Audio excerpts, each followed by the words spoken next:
हाँ हेलो नमस्कार दोस्तों, global science research YouTube channel पे से आपका स्वागत है। हमने क्लास 11 का रिवीजन सेशन स्टार्ट किया था, जिसके अंदर हमने स्टार्टिंग में ऑब्जेक्टिव की बात की थी, फिर इसके बाद वेरी शॉर्ट टाइप के क्वेश्चन की बात की थी। और वेरी शॉर्ट टाइप के क्वेश्चन में हमने बहुत सारे करवाए। आप इन्हें या तो वेरी शॉर्ट में भी काउंट कर सकते हैं, लॉन्ग में भी काउंट कर सकते हैं, लेकिन मैं इसको लॉन्ग के अंदर पढ़ा रहा हूँ, ठीक है। तो लॉन्ग के सीरीज के अंदर हमने 2 क्वेश्चन इसके पहले बात कर ली थी, एक्सक्रीटरी सिस्टम का, रिस्पिरेटरी सिस्टम का। आज हम बात करेंगे सर्कुलेटरी से रिलेटेड एक कार्डियक साइकिल की, और दूसरा हम बात करेंगे आपका, दूसरा हमारा है सेल चैप्टर से है, एक तरीके से मॉडल, सेल मेम्ब्रेन मॉडल से रिलेटेड है, फ्लूइड मोज़ेक मॉडल, उसकी बात करेंगे, ठीक है। तो चलिए सबसे पहले बात करते हैं कि ये कार्डियक साइकिल है क्या। तो इसमें एक कार्डियक टर्म यूज किया हुआ है। कार्डियक कार्डियक इस्तेमाल करते हैं हार्ट। आपको पता है कि हार्ट की स्टडी कहाँ करते हैं? कार्डियोलॉजी के अंदर करते हैं। और कार्डियक मसल पाई जाती हैं, और उन मसल्स में, that means heart heart heart कह लें या हार्ट में पाई जाने वाली मसल्स के बीच में ये साइक्लिक प्रोसेस चलती है, इसलिए हम इनको बोलते हैं कार्डियक साइकिल, ठीक है। लेकिन केवल इतना कहना तो सफिशिएंट नहीं है, इसको डिफाइन करना पड़ेगा, बताना पड़ेगा, ठीक है। क्लियर। एक चीज़ और ध्यान रखिएगा, सबसे पहले सर्कुलेटरी प्रोसेस को किसने ऑब्जर्व किया था? तो विलियम हार्वे नाम के एक साइंटिस्ट थे, ठीक है। अब बात करते हैं कार्डियक साइकिल के अंदर। तो इसके अंदर क्या है? इट इज़ अ प्रोसेस या the process of regular oblique rhythmic contraction of heart, ठीक है। हार्ट का कंटिन्यू क्या करना? बीट करना, क्या कहलाता है? Cardiac cycle. अब वन कार्डियक कितना होगा? जब आपका हार्ट क्या करेगा? एक बार जैसे आपने इनहेल किया और फिर एक्सहेल किया, तो इनहेल और एक्सहेल करने में आपका हार्ट भी क्या करता है? बीट करता है, ठीक है ना। ब्लड को भी फेंकता है, ठीक है। क्लियर है। तो लव और डब ये मिला के क्या बनते हैं? वन बीट, ठीक है। क्या बनते हैं? One beat. और वन बीट में जो टाइम हमारा लगता है वो कितना लगता है? Approximate 0.8 second. ओवरऑल अगर बात करें तो वैसे 0.10 होता है, पर एग्जैक्ट टाइमिंग क्या है? 0.8 सेकंड। और इसी 0.8 सेकंड में ये हमारा साइकिल जो है एक बीट कंप्लीट कर चुका होता है। लेकिन आपने पढ़ा होगा कि हम नॉर्मल ह्यूमन में तो हमने 72 बीट्स पढ़ा है। हाँ, लेकिन वो 72 बीट्स आपने 1 मिनट्स में पढ़ा है, ठीक है। तो 1 मिनट्स में आपका क्या है? 70 या 75 या 72 मान ले, 70 से 72 बीट्स आप करते हो 1 मिनट में, ठीक है। और आप एक बीट कितने में करते हो? एक बीट आप करते हो 0.8 सेकंड। अब देखिए, सिंपल है, जैसे ही 10 होगा तो वो 1 सेकंड हो जाएगा, ठीक है। जैसे ही 0.10 होगा तो वो 1 सेकंड हो जाएगा। इसका मतलब क्या है? आप 60 सेकंड होते हैं, तो 60 सेकंड्स जब आप क्या करोगे, 0 पॉइंट जैसे ही 10 हुआ तो क्या क्या हो जाएगा? 1 सेकंड हो जाएगा। अभी 0.8 का मतलब अभी 1 सेकंड भी नहीं है, ठीक है। ये बात ध्यान रखिएगा, है ना। क्लियर। इसीलिए हमने 0.1 लिखा। कहीं अगर हमने 10 लिखा, इसका मतलब क्या हो जाएगा? 1 सेकंड। और अगर 1 सेकंड में अगर एक बीट करेगा तो हमारे पास तो 60 सेकंड होते हैं। तो 1 मिनट में कैसे पॉसिबल है कि वो 70 से 72 टाइम्स बीट करेगा? इसका मतलब आपने जब 0.8 रखा, मतलब आपने 2 सेकंड का सिक्योर किया, 0.2 सेकंड सिक्योर किया, है ना, पॉइंट में सिक्योर किया। तो वही 2 सेकंड्स 60 टाइम्स जब वो बीट करेगा तो 60 टाइम में अप्रॉक्सीमेट आपका 0.120 हो जाएगा, है ना। 0.120 हो जाएगा, लगभग आपके 20 सेकंड के करीब बचते हैं। हाँ, 12-15 सेकंड मान लीजिए। तो वही वो 12-15 सेकंड आपके 60 और 12 में प्लस हो जाते हैं, तो वो आपके बन जाते हैं 72 अप्रॉक्सीमेट, ठीक है। तो आपको ध्यान रखना है, 0.8 का मतलब होता है वो 1 सेकंड नहीं है, उससे भी कम है, 80% पार्ट है। जब 0.10 होगा तो वो कितना हो जाएगा? 1 सेकंड, ठीक है। तो अभी हम 0.1 नहीं ले पाएंगे, क्यों? क्योंकि आपको पता है कि उसको बीट करने में 72 टाइम्स मेंटेन करना है 1 मिनट में, ठीक है। क्योंकि 1 मिनट में 60 सेकंड होते हैं, तो 60 टाइम्स तो बीट करेगा नहीं, है ना। 70 टाइम बीट करता है नॉर्मली मैन, तो इसलिए उन्होंने हर 1 सेकंड से 0.2 सेकंड माइनस कर लिया है, ठीक है। तो इतना पहले अभी बेसिक जनरल आइडिया आप ध्यान रखिएगा, है ना। बाकी अभी तो हम आगे बात करने वाले हैं। देखिए हमने नॉर्मली क्या बोला, the process of regular and rhythmic contraction of heart is called heart beat या कार्डियक साइकिल, ठीक है ना। इसके बाद हमने अगर नॉर्मल एडल्ट ह्यूमन बीइंग की बात करें, हार्ट बीट की बात करें, the rate of heart beat कितना 70 से 72 times per minute at the duration each cardiac cycle is. अब इसमें एक चीज़ और इन्फॉर्मेशन दी हुई है कि आपका जब एक बीट कंप्लीट होता है तो उसमें ये कितना अप्रॉक्सीमेट ब्लड फेंकता है, 60 टू 70 ml, है ना। तब कहीं जाके आपका क्या करेगा, 5 लीटर ये ब्लड फेंक पाएगा, है ना। क्लियर है, कितना फेंक पाएगा, 5 लीटर ब्लड। क्लियर है, राइट। पूरे बॉडी का जो 5 लीटर ब्लड है वो फेंक कैसे पाएगा, 1 मिनट में। इसका मतलब आपका क्या है, 60 टू 70 ml। अब 60 या 70 ml को आप अपने 60 उसमें डिवाइड कर दो, ठीक है, 60 सेकंड में अप्रॉक्सीमेट आपका 4000 के आसपास, 4049 के आसपास या 5000 के आसपास आएगा, 5 लीटर लगभग आएगा, 1000 टू 1 लीटर। तो मतलब कि अब लगभग 5 लीटर ब्लड आएगा। तो 1 मिनट में पूरा ये ब्लड फेंक देता है, कैसे, इस 60 ml के हिसाब से। एक बीट में इतना फेंकता है, तो सोचिए कि आपके पास तो 60 सेकंड है ना, मतलब कि लगभग 1 सेकंड में इतना फेंकता है। तो आप सोचिए कि आपके पास कितना है, आपके पास तो 60 सेकंड है, ठीक है। तो 60 सेकंड में ये टोटल मिला के 5 लीटर ब्लड फेंकता है। तो अभी तो हमने किसकी बात की, 60 से 70 ml blood ejected by 0.8 second, वही लगभग वो 1 सेकंड, ठीक है। And each cardiac cycle repeated after 0.8 second. आपको पता होगा कि हर एक 0.8 सेकंड के बाद आपका एक कार्डियक कंप्लीट होता है, एक बीट कंप्लीट होता है, फिर से रिपीट होगा। ये कंटिन्यू चलती जाएगी, और ये प्रोसेस कब तक चलती जाएगी, लाइफ टाइम चलती जाएगी, ठीक है। तो सबसे पहले आपको इतना क्या करना, ध्यान रखना। अब आगे बात करते हैं next, process of cardiac cycle. तो कार्डियक साइकिल को समझने से पहले थोड़ा सा छोटा सा मैं हार्ट बनाऊंगा अभी समझाने के लिए, लेकिन इसके पहले इनमें दो टर्म समझ लीजिए। एक होता है सिस्टोल, हार्ट का स्ट्रक्चर तो आपने देखा होगा, तो एट्रिया और वेंट्रिकल आपको पता होगा। हार्ट का ऊपर वाला पार्ट एट्रिया होता है, नीचे वाला पार्ट वेंट्रिकल होता है, लेफ्ट राइट, नीचे वाला वेंट्रिकल भी लेफ्ट राइट। इसमें सिस्टोल और डायस्टोल की बात की तो देखिए, अगर आपका हार्ट, ठीक है, अगर आपका हार्ट है क्या करता है, लेफ्ट साइड का बीट करता है, ठीक है ना। अब जैसे हार्ट में बनाऊंगा तो इधर साइड वाला, ये लेफ्ट है ना मेरा, लेफ्ट साइड अगर बीट करेगा तो वो उसको बोलते हैं सिस्टोल, और अगर राइट साइड बीट करता है तो उसको बोलते हैं डायस्टोल। अभी मैं हार्ट का नॉर्मली एक डायग्राम बना के मैं आपको समझाने की कोशिश करता हूँ। आप एक छोटा सा इमेजिन करिए, ये आपका, हालांकि ये एग्जैक्ट हार्ट तो नहीं कह सकते, लेकिन इमेजिन कर लीजिए क्या जाता है इमेजिन करने में, ठीक है।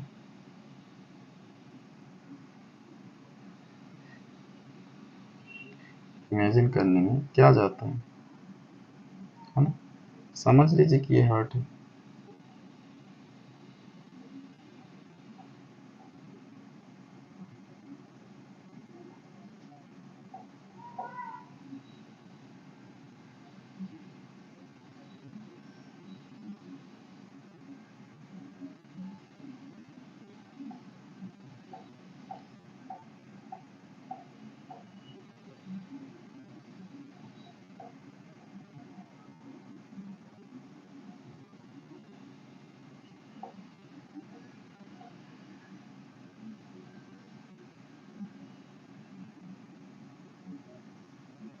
आप समझ लीजिए कुछ कि ये आपका हार्ट है,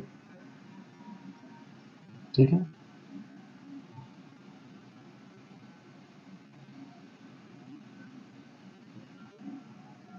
समझ लीजिए अप्रोक्सीमेटली आपका हार्ट है, ठीक है। देखिए ये जो आपको दिख रहा है ना, ये वाला, ये ऊपर वाला क्या कहलाता है, ये कहलाता है एट्रिया, ठीक है।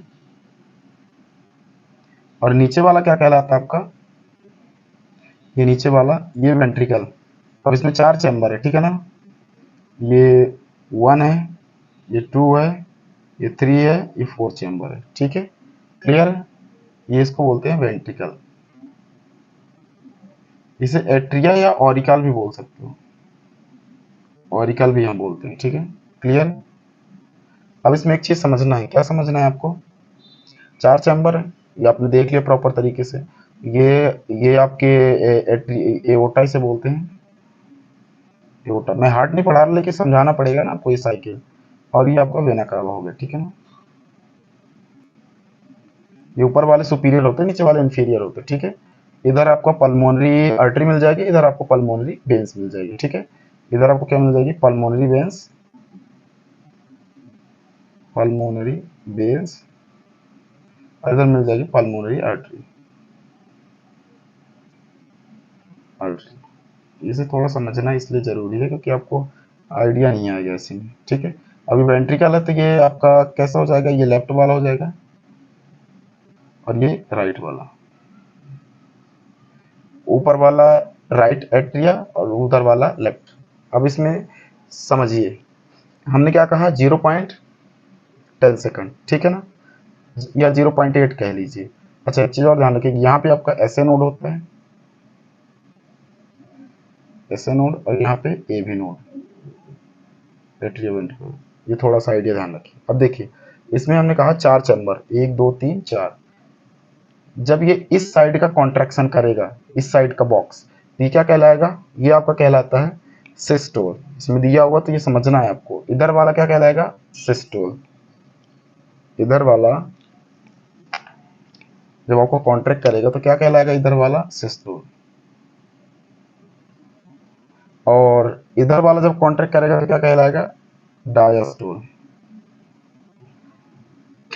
ठीक है। अब देखिए, इसमें अब आपको समझना है, जब एट्रिया इधर का कॉन्ट्रैक्ट करेगा तो इसको बोलते हैं एट्रियल सिस्टोल, ठीक है। जब आपका इधर साइड का एट्रिया कॉन्ट्रैक्ट करेगा तो इसको बोलते हैं एट्रियल डायस्टोल, ठीक है। जब नीचे साइड का इधर वाला वेंट्रिकल कॉन्ट्रैक्ट करेगा तो इसको बोलते हैं वेंट्रिकल सिस्टोल। जब इधर साइड का थर्ड नंबर वाले का ये वेंट्रिकल कॉन्ट्रैक्ट करेगा तो इसको क्या बोलेंगे, वेंट्रिकल डायस्टोल। ये 4 फेजेस हैं हमारे पास। अब चूंकि ये दोनों साथ में कॉन्ट्रैक्ट करते हैं तो इसलिए हम 3 ही फेज दिखाते हैं, एट्रियल सिस्टोल, एट्रियल डायस्टोल और वेंट्रिकल, ठीक है ना। वेंट्रिकल सिस्टोल डायस्टोल एक साथ बता देते हैं, ठीक है। तो वैसे हम समझाने के लिए हम 4 फेज दिखा रखे। इसमें टाइम कितना लगता है, यहाँ मेंशन है 0.8 सेकंड। कितना लगेगा, 0.8 सेकंड, ठीक है। क्लियर है, 0.8 सेकंड।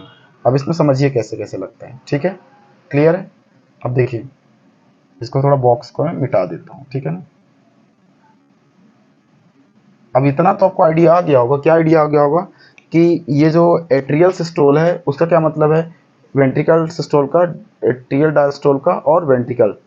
तो सिंपल है, ये एट्रिया है तो एट्रिया वाला एट्रियल सिस्टोल, ये वाला वेंट्रिकल है तो वेंट्रिकल सिस्टोल, ये वाला आपका एट्रियल डायस्टोल तो एट्रियल डायस्टोल, ये वाला नीचे वाला क्या है, वेंट्रिकल, तो ये वेंट्रिकल डायस्टोल, ठीक है।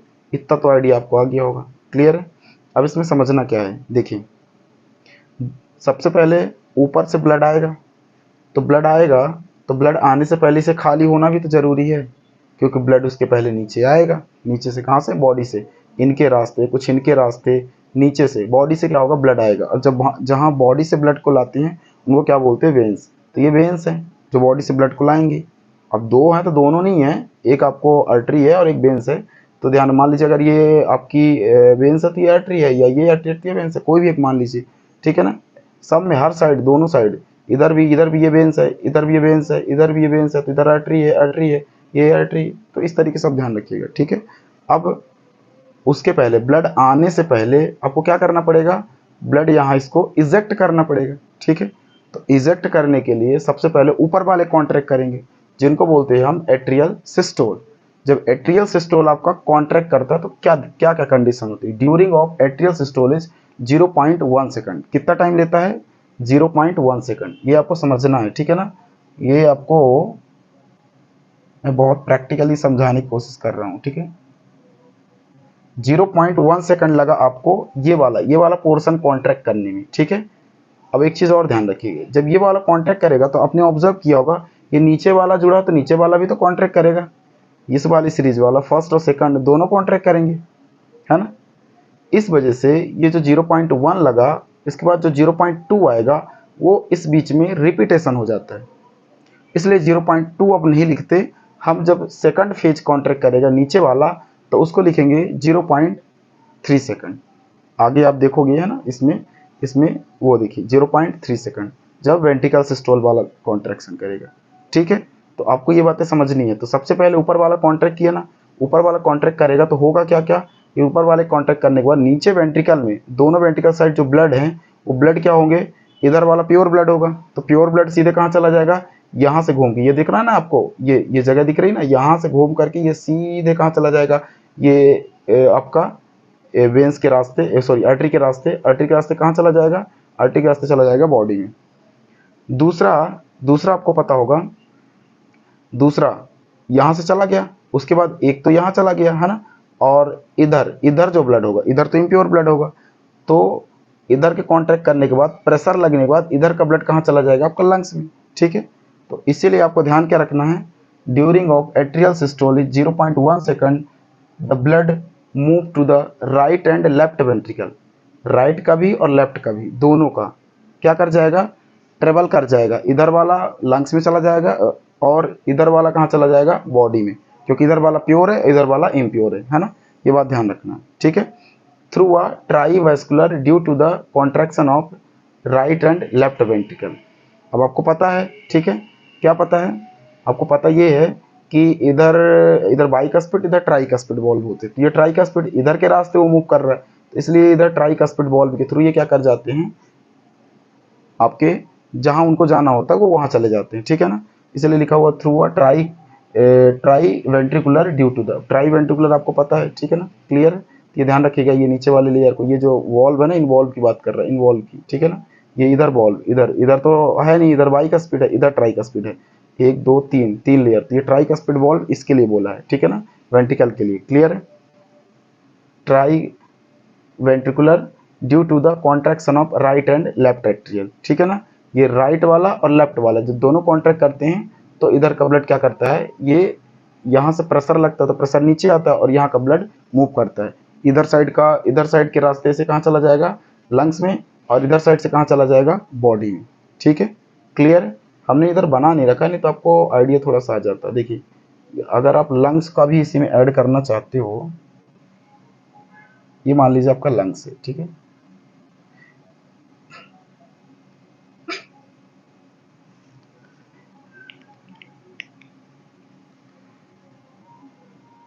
हालांकि इसमें से दिखाएंगे तो रेड ही रेड दिखेगा, इधर से दिखा देते हैं। ठीक है,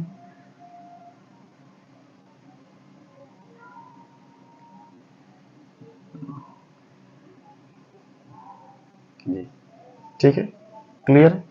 अब 2 ट्यूब आप बोल रहे हो, तो 2 ट्यूब ऐसा है कि ये एक इस वाले से कनेक्टेड होगा, इसमें से 2 ट्यूब होती है, तो इस वाले से इसमें कनेक्टेड हो, दोनों कनेक्टेड होते हैं। ये आप अभी समझने के लिए बस इतना समझो। ठीक है, क्लियर, ये दोनों यहाँ पे जुड़े होते हैं। ठीक है, क्लियर। अब देखिए सिंपल, आप समझना, अभी आपको समझने में थोड़ी आसानी होगी। अब इतना टाइम तो ले रहा हूँ लेकिन आपको समझने तो आना चाहिए। देखिए यहाँ से ब्लड आया प्योर वाला, आने के बाद क्या करेगा, ये या इधर कह सकते, इधर से, इसमें नहीं आएगा, इधर से तो जाएगा, ये कह दो इधर, इधर ले लीजिए ये। ठीक है, क्लियर है, नीचे थोड़ा सा ये। ठीक है, अब देखिए इधर से ब्लड आया, आने के बाद ये इस रास्ते, ये दिख रहा है ट्यूब, यहाँ तक आएगा एट्रिया से वेंट्रिकल। ठीक है, और आने के बाद फिर क्या करेगा, ये इधर से मूव करके, ये इधर से मूव करके इधर के रास्ते, ये नीचे ट्यूब इधर झुकी होती है, ये इधर से डायरेक्ट बोलो या इधर के रास्ते सीधे बॉडी में चला जाता है। और इधर जो ब्लड आते हैं, जैसे इधर से आया, कुछ इधर से आया, तो इधर का ब्लड पहले इधर से आएगा, यहाँ से आने के बाद सीधे इस रास्ते कहाँ चला जाएगा, सीधे लंग्स में। ठीक है, ये ट्रेवल करने का मीडियम है। अब आपको समझना क्या है, ये ऊपर वाला कॉन्ट्रैक्ट किया, इसको बोलते हैं एट्रियल सिस्टोल, 0.1 सेकंड लगे, 0.1 सेकंड लगने के बाद ये कॉन्ट्रैक्ट करने के बाद लेफ्ट और राइट एट्रियल मूव करेगा। ठीक है, मूव करने के बाद ब्लड को ये इजैकुलेट करेंगे। ठीक है ना, अब देखिए 0.2 कहाँ लग गया, यहाँ पे लग गया। ठीक है ना, अब 0.3 कहाँ लगेगा, यहाँ पे 0.3 कहाँ लगेगा, ये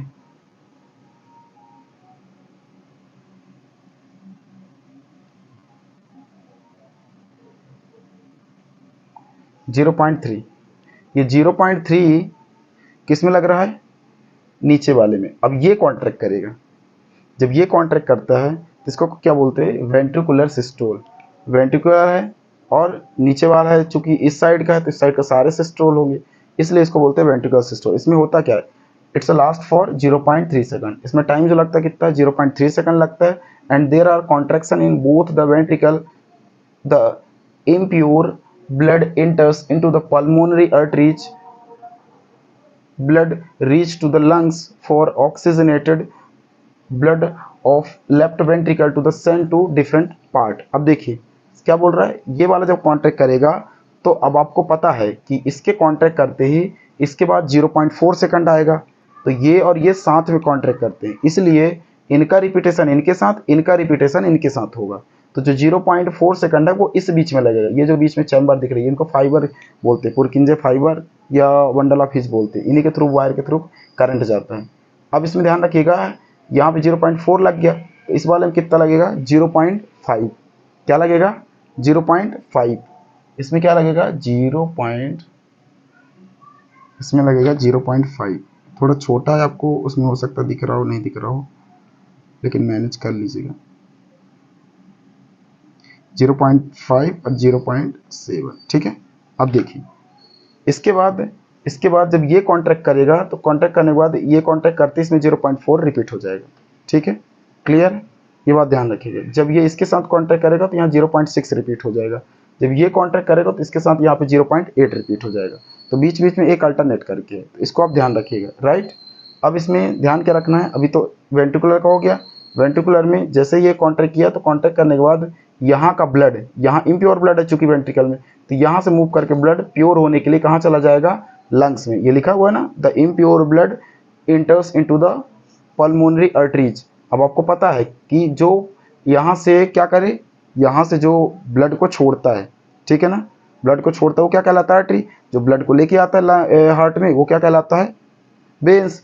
तो चूंकि ये ब्लड लेके आ रहे हैं इसलिए ये क्या है, ये आपके पल्मोनरी आर्टरी को छोड़कर, अब देखिए ये है तो पल्मोनरी ट्यूब में जा रहा है, ये पल्मोनरी आर्टरी है, ये पल्मोनरी आर्टरी एक्सेप्शन है। क्यों, क्योंकि ये क्या कर रही है, ये जो ला रही है ना, ये पल्मोनरी वेन्स है, ये क्या है, पल्मोनरी आर्टरी, क्योंकि ये छोड़ रही है, छोड़ने वाली आर्टरी कहलाती है, पल्मोनरी आर्टरी है, और ये ला रही है इसलिए क्या है, पल्मोनरी वेन्स। पल्मोनरी वेन्स में क्या है, प्योर ब्लड है, जबकि वेन्स में इम्प्योर ब्लड होता है।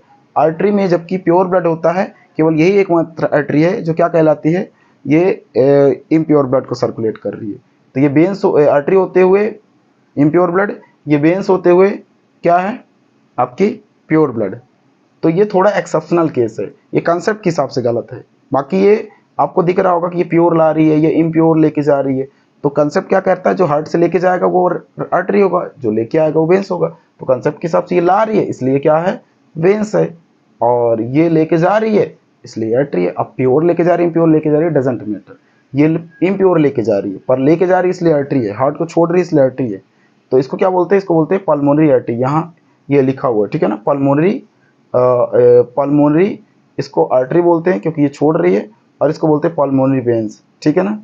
ये मैंने थोड़ा उल्टा लिख दिया, इधर अब लिख सकते हैं क्योंकि इधर भी ट्यूब गई होती है ना, तो इसलिए मैंने इधर साइड लिख दिया। इधर से भी एक ट्यूब गई होती है ना, तो ये भी एक ट्यूब इससे जाके जुड़ती है। ये ट्यूब, ये देखिए, ये ट्यूब एक इससे जाके जुड़ती है, इधर वाली ट्यूब एक जाके, अरे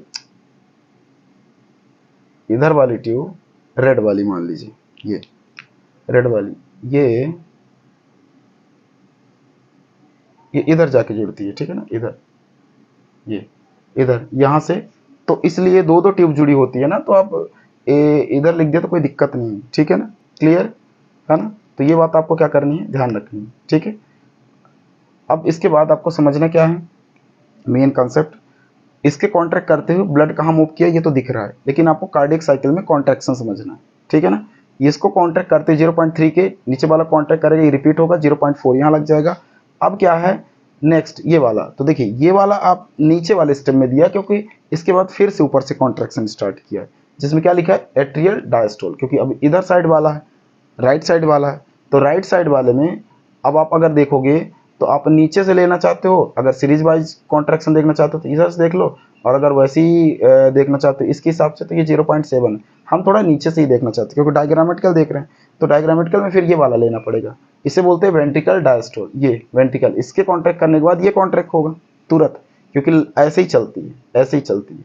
जैसे ये कॉन्ट्रैक्ट किया, फिर ये, फिर ये, फिर ये, तो अब इसके बाद ये कॉन्ट्रैक्ट करेगा तो ये कितना 0.5 सेकंड ले रहा है, 0.5 सेकंड ले रहा है। ये कॉन्ट्रैक्ट करेगा तो आपको पता है इसके कॉन्ट्रैक्ट करते ये साथ में ये भी कॉन्ट्रैक्ट करेगा। इसका मतलब इसका जो ब्लड है, इन दोनों का ब्लड कहाँ जाएगा, इसका ब्लड बॉडी में जाएगा, प्योर प्योर ब्लड कहाँ जाएगा, बॉडी में। और इसका जो ब्लड है, इसका ब्लड इम्प्योर ब्लड कहाँ चला जाएगा, आपके लंग्स में फिल्टर होने के लिए। ठीक है, क्लियर, इतना समझ में आया। देखिए ये कॉन्ट्रैक्ट करते ऊपर वाले तो ब्लड आता है, जब ये कॉन्ट्रैक्ट करते तो ब्लड जाता है। ठीक है, तो ध्यान रखिएगा 0.5 सेकंड। अब इसके बाद आता है ऊपर वाला, इसके कॉन्ट्रैक्ट करते ये रिपीट हुआ इसलिए 0.6 यहाँ लग गया। अब 0.7 है, ये आपका क्या है, एट्रियल डायस्टोल है, ये वाला है एट्रियल डायस्टोल। अच्छा, इसमें हमने आपको बता दिया ना, इसमें क्या हो रहा है, during ventricular relaxation ventricle get filled with the blood received from atria, it lasts from 0.5 second. Obviously जब ये कॉन्ट्रैक्ट करेगा तो कॉन्ट्रैक्ट करने के बाद इधर का ब्लड जाने के बाद, इसके रिलैक्सेशन के बाद ब्लड तो आना ही है खाली होने के बाद। देखिए यहाँ भरा था, इसने कॉन्ट्रैक्ट कर दिया तो चला गया। अब ये जैसे रिलैक्स होगा तो खाली होने के बाद धड़ाम से लंग्स का ब्लड इसमें आ जाएगा। ठीक है, लंग्स का ब्लड इसमें आ जाएगा, बॉडी का इसमें आ जाएगा। ठीक है, तो ये ध्यान रखिएगा। तो रिलैक्स के बाद रिलैक्सेशन लिखा है, relaxation ventricle get filled with the blood receive from the atria, है ना, एट्रिया से रिसीव कर लेगा। It lasts for 0.5 second. Out of 0.5 second period of ventricular diastole for 0.4 second atria is also remain diastole phase. Diastole में क्या हो जाता है, ये जो 0.4 है यहाँ पे रिपीट हो जाता है। 0.5 जब कॉन्ट्रैक्ट करेगा तो ये 0.4 इधर क्या हो रहा है, रिपीट हो रहा है। तो इसको थोड़ा ध्यान रखिएगा। ठीक है, अब इसमें टोटल काउंटिंग करेंगे तो 0.1, 0.2 बीच में, 0.3, 0.4 बीच में, 0.5, 0.6 बीच में, 0.7, 0.8 बीच में, फिर ऐसे फिर ये साइक्लिक रिपीट होता रहेगा। अब हमने यहाँ पे कहीं देखा होगा 0.10 लिखा है। 0.10 इसलिए क्योंकि वो 2 सेकंड का वो जो गैप रहता है ना, वो गैप कहाँ रहता है, ऐसे नोड से ए बी नोड तक सिग्नल भेजने में। ठीक है, सिग्नल भेजेगा तभी तो कॉन्ट्रैक्शन होगा। तो ये जो वायर लगे हैं ना, ये कॉन्ट्रैक्शन में हेल्प करते हैं। तो ये बात आपको ध्यान रखनी है, राइट। तो ये रहा आपका 0.8 सेकंड का कॉन्ट्रैक्शन। अब 0.7 की बात कर रहे थे ना अभी, तो 0.7 में क्या होगा, ये एट्रियल क्या होगा, डायस्टोल रिपीट, इधर वाला क्या है, डायस्टोल है, और चूंकि एट्रिया ये वाला है तो एट्रियल डायस्टोल। अब देखिए इसमें वो क्या रहा, atrial diastole last for 0.7 second and during this phase atria remain in this relaxed state in atrial diastole, right atrium receive blood through, right atrium क्या कर रहा है, ब्लड को रिसीव कर रहा है। जब ये क्या कर रहे हैं, एट्रियल डायस्टोल रिलैक्स कर रहा है, पहले ये कॉन्ट्रैक्ट करेगा, कॉन्ट्रैक्ट करने के बाद यहाँ का ब्लड बॉडी में आएगा, यहाँ कॉन्ट्रैक्ट करने के बाद यहाँ का बॉडी का ब्लड इसमें आएगा। फिर जैसे ये रिलैक्स करेगा तो रिलैक्स करने के बाद नीचे वाला कॉन्ट्रैक्ट करेगा तो ये ब्लड अपनी अपनी जगह जाएगा, ये वाला बॉडी में जाएगा और ये वाला कहाँ जाएगा, लंग्स में। ठीक है, तो क्या कर रहा है, during this phase atria remain is the relax state in atrial diastole, right atrium receive blood through a receive blood, double हो गया शायद, sorry, receive blood through superior and inferior vena cava. ठीक है, क्लियर है। ये जो नीचे दिख रहा है ना, इन्फीरियर वेना कावा, और ये वाला ट्यूब इधर से घूम के आते हैं ना, इधर से घूम के आते हैं, ये इसी से तो जुड़े होते हैं। इनके थ्रू क्या किया जाता है, ब्लड रिसीव किया जाता है, बॉडी से इसके थ्रू रिसीव किया जाता है ना, क्लियर है। तो ये ध्यान रखिएगा, है ना, क्लियर है। अब इसके बाद एट्रियम रिसीव ना, dust receive atrium blood through the superior vena cava inferior while the left atrium. ठीक है ना, लेफ्ट एट्रियम कौन सा होगा, ये वाला होगा। Left atrium receive blood for pulmonary veins, ये पल्मोनरी वेन्स ये दिख रही है, यहाँ से ब्लड क्या होगा, यहाँ से ब्लड आपके इस रास्ते से, ये इस रास्ते से यहाँ तक आएगा वेंट्रिकल तक। पहले एट्रियम में आएगा, एट्रियम के बाद फिर वेंट्रिकल में आएगा। ठीक है, वेंट्रिकल में इसलिए आएगा क्योंकि इसको भेजना है ना, ये बात ध्यान रखिए। हार्ट देखा होगा थोड़ा झुका है, झुका क्यों है भाई, झुका इसलिए है क्योंकि इधर मसल्स, मायोकार्डियम मसल ज़्यादा होती है। ठीक है ना, कार्डियम मसल ज़्यादा होती है, इस वजह से इधर ज़्यादा झुका, क्योंकि इसको प्रेशर ज़्यादा लगता है। अच्छा, एक चीज़ और ध्यान रखिएगा, ब्लड को भेजने और लाने का जो प्रेशर कितना बताया था, हमने प्रेशर बताया था, अगर आपने ध्यान दिया होगा, हमने प्रेशर कितना बताया था,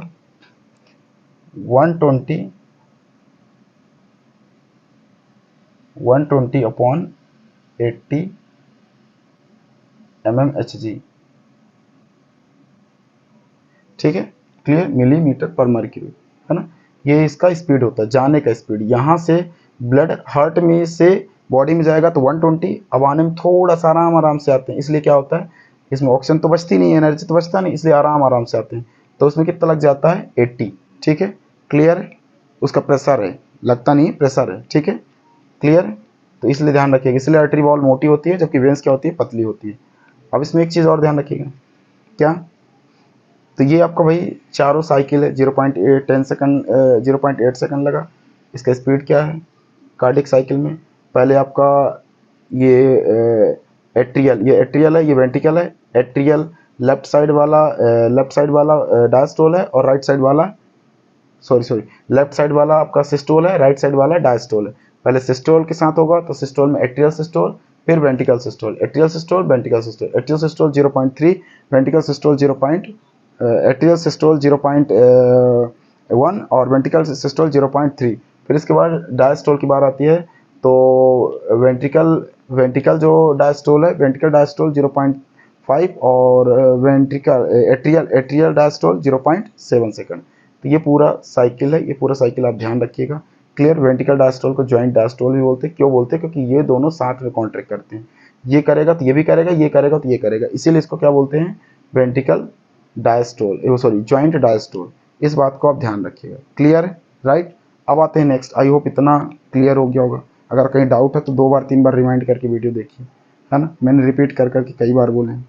अब आते हैं दोस्तों नेक्स्ट क्वेश्चन है, describe fluid mosaic model of cell membrane. ये सेल मेम्ब्रेन पर बेस्ड एक मॉडल है ना, दिखने में भी खतरनाक दिख रहा होगा। ठीक है, तो इसको थोड़ा समझते हैं एक्चुअली इसमें क्या है। ठीक है, देखिए अगर आप फ्लूइड मोज़ेक मॉडल की बात करोगे तो ये सेल मेम्ब्रेन पर बेस्ड है। जैसे और वो कई सारे डीएनए के इसमें डबल हेलिक्स मॉडल सुना होगा, इसी तरीके से इसमें भी 5-6 मॉडल है, जिनमें से सबसे फेमस यही मॉडल है।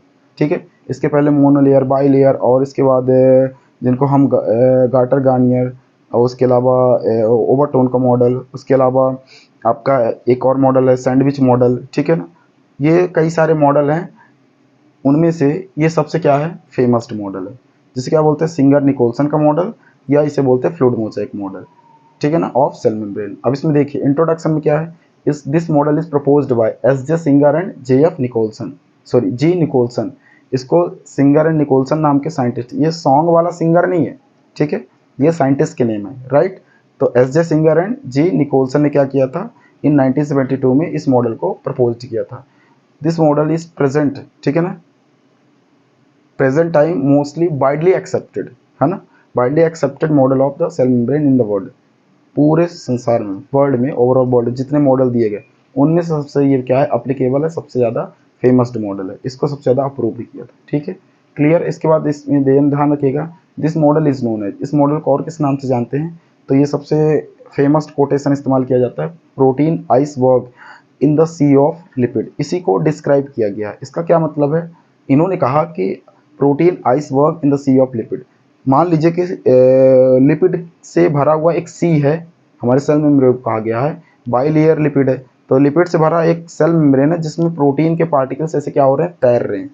ये दिख रहा है ना, ये तैर रहे हैं। ठीक है ना, कहाँ पे, ये उसकी लेयर है सी की, किसकी, प्रोटीन की एक लेयर है, ये इधर भी लेयर है, और इधर क्या कर रहे हैं, ये तैर रहे हैं। कौन, प्रोटीन के टुकड़े। उनके लिए इन्होंने ये टर्म इस्तेमाल किया है।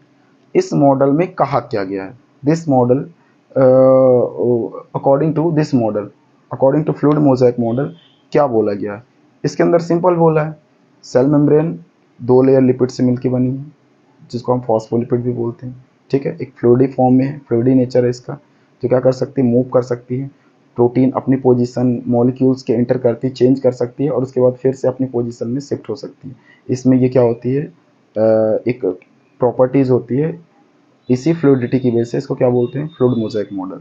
तो इसमें क्या दिया गया है, according to fluid mosaic model plasma membrane is composed of, किसके से मिलके बना है, फॉस्फोलिपिड, ये क्या है, एक्सट्रिंसिक, बाहर की तरफ, ठीक है ना, और पेरिफेरल प्रोटीन एंड इंट्रिंसिक और इंटीग्रल। ठीक है ना, प्रोटीन ये जितने धसे हैं ना, ये दिख रहा है ना, ये इंटीग्रल है प्रोटीन, है ना, ये, और ये जो बाहर दिख रहे हैं ना, ये क्या है, ये जो प्रोटीन दिख रहे हैं ये क्या है, ये आपका एक्सट्रिंसिक है, एक तरीके से पेरिफेरल है। ठीक है, तो फॉस्फोलिपिड की बनी हुई, ये फॉस्फोलिपिड की बनी हुई रेड कलर की, ये क्या है, ये आपकी टेल लाइक स्ट्रक्चर जो है ये लिपिड की बनी हुई एक लाइनर स्ट्रक्चर है। इनको क्या बोलते हैं, ये हाइड्रोफोबिक है। हाइड्रोफोबिक मतलब ये वाटर के कांटेक्ट में वाटर से डरते हैं, डरने की वजह से ये अंदर साइड रहते हैं। जबकि वाटर कहाँ रहता है, ये वाटर वाला एरिया, तो ये कहाँ रहता है, वाटर वाले एरिया में प्रोटीन रहते हैं। ये दिख रहा है ना प्रोटीन, ठीक है ना। ये केवल कोलेस्ट्रॉल पाए जाते हैं यहाँ पे अंदर अंदर, कोलेस्ट्रॉल भरे होते हैं, ठीक है। तो ये बात ध्यान रखिएगा, इनको वाटर से बहुत डर लगता है, इसलिए इनको बोलते हैं हाइड्रोफोबिक। हाइड्रो मतलब वाटर, फोबिक मतलब डर, हाइड्रोफोबिक वाटर से जो डरे, ठीक है। क्लियर, इतना ध्यान रखिएगा, राइट।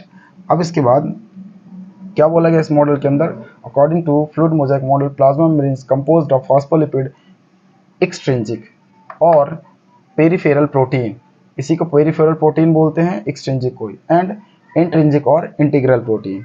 अंदर की साइड जो प्रोटीन है इसको इंटीग्रल बोलते हैं। इसको पूरा जो क्रॉस कर जाता है उसको ट्रांस, और जो छोटे छोटे बीच बीच में अटैच हैं, चिपके हुए हैं, बाहर की तरफ कुछ दिखते हैं, तो उसको बोलते हैं सिस, ठीक है ना। सिस और ट्रांस केमिस्ट्री में भी आपने पढ़ा होगा। अब इसके बाद आता है according to this model shows that the relationship between protein and lipid। सही बात है, ये बाई लेयर लिपिड है, ये इसके पहले बाई लेयर लिपिड मॉडल दे चुके हैं। शुरू में देखा तो सिंगल दिख रहा था, उसको मोनो लेयर बोला। जब इन्होंने दो लेयर देखा तो उसको बाई लेयर बोल दिया। फिर इसके बाद कहा नहीं, बाई लेयर के साथ साथ इसमें क्या है, और भी कंपोनेंट है, प्रोटीन वगैरह प्रेजेंट है, उसको सैंडविच बोल दिया। फिर इसके बाद कि सैंडविच प्रोटीन की वजह से सैंडविच की जैसे दिखता है। फिर इसके बाद फ्लूइड मोज़ेक में आया कि नहीं, इनमें फ्लूइड भी भरा है, इसलिए क्या कर पाते हैं, मूव भी कर पाते हैं। तब कहीं जाके इसको फ्लूइड मोज़ेक मॉडल नाम दिया, ठीक है, कि ये आइसबर्ग की तरह ये प्रोटीन तैरते हुए एक टुकड़े की तरह दिखते हैं, ठीक है ना। तब जा कहीं जाके इसको फ्लूइड मोज़ेक मॉडल दिया, फ्लूइडिटी की वजह से। तो according to this model proposed model shows the relationship between protein and lipid is a protein as a iceberg in the sea of lipid because क्यों क्यों बोलते हैं उसका रीजन समझो। Position of protein keeps on changing regularly in this model, lipid are बाइलेयर्ड।